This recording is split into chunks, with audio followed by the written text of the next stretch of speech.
ইয়াতে ক'ভিডৰ কাৰণে কিবা ফৰ্ম এখন ফিল আপ কৰিব লাগে আৰু এড্ৰেছ নাম এইবোৰ দি যাব লাগিব সেইকাৰণে অকণমান সময় ৰখিলোঁ আৰু সেইখিনি দি ল'লোঁ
তো আমি আহি পালোহি আৰু এইখিনিতে পাৰ্কিঙৰ জেগা ওপৰত ধুনীয়াকৈ আছে আৰু এইফালে ওপৰলৈ অকণমান উঠি যাব লাগিব এইফালে আমি সোমাই যাম আৰু প্ৰথমতেতো আমি গণেশ মন্দিৰ পালোঁ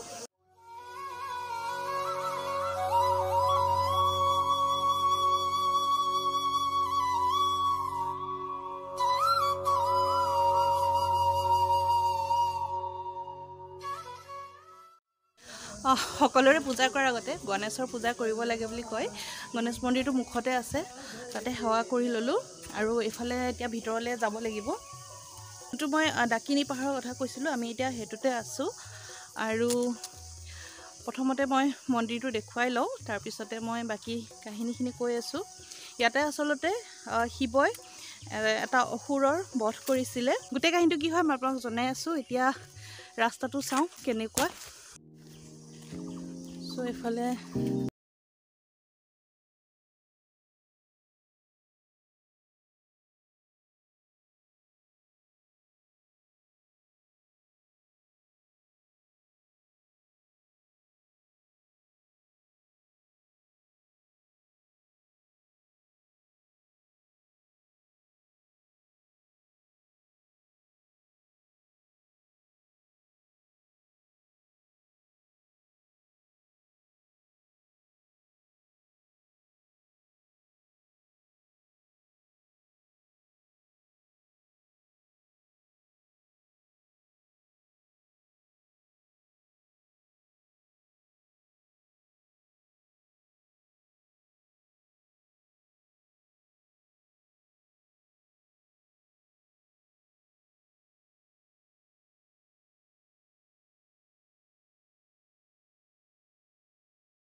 এইফালে ধুনীয়াকৈ ভৰিটো ধোৱাৰ সুবিধা আছে আৰু মন্দিৰটো আছে এইফালে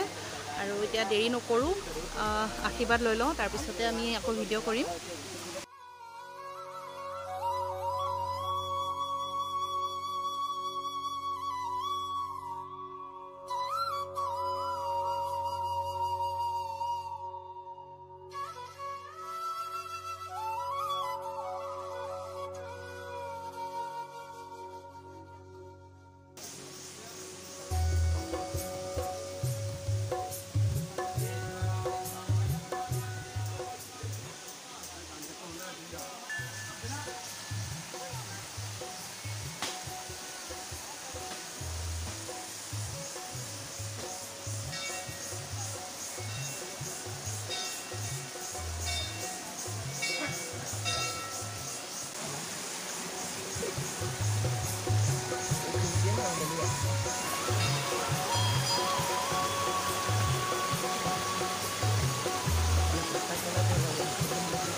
চ' আমি সেৱা কৰি ওলালোঁ এইফালে আৰু বিৰাট ধুনীয়া জেগা অকণমান সময় ইয়াতে থাকোঁ তাৰপিছতে আমি ওলাই যাম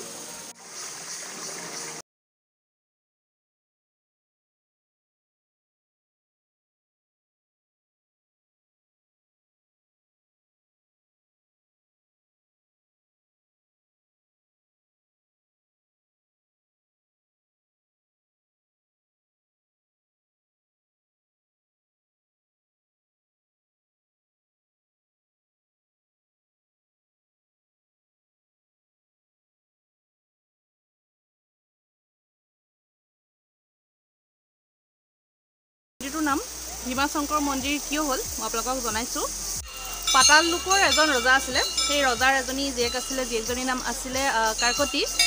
কাৰ্কতিৰ লগত কুম্ভকৰ্ণৰ প্ৰেম হৈছিলে আৰু কুম্ভকৰ্ণই যেতিয়া ৰামৰ আৰু ৰাৱণৰ যুদ্ধ হৈছিলে তেতিয়া ৰাৱণে যেতিয়া কুম্ভকৰ্ণক মাতিলে যুদ্ধ কৰিবৰ কাৰণে তেতিয়া কুম্ভকৰ্ণই ক'লে